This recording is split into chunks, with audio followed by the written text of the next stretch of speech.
Welcome back. We've seen several Python data types. But what if you have data of one type, like a number, and you need to treat it as a different type, like text? This is where type conversion functions come in. This ability to explicitly change a data type is called typecasting. In many programs, especially when taking input from a user, data comes in as a string, but you need to convert it to a number to do math. This is a critical skill. The int function is used to convert a value into an integer. It's important to note, when converting a float to an int, Python doesn't round. It simply truncates the decimal part.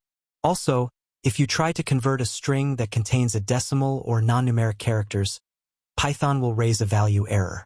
2. Converting to float. The float function converts a value into a floating point number. This is useful if you need to ensure a number is treated with decimal precision for future calculations. 3. Converting to string. The street function is essential for converting any value, be it numbers, booleans, or something else, into text. This is most often needed when you want to concatenate or join a number with other text.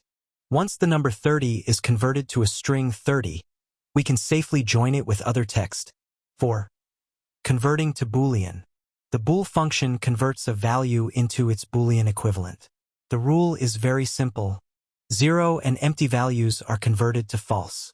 Non-zero and non-empty values are converted to true.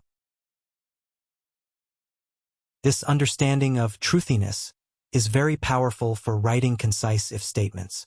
To summarize, Python provides built-in functions like int, float, str, and bool for explicit type conversion, allowing you to manipulate your data correctly.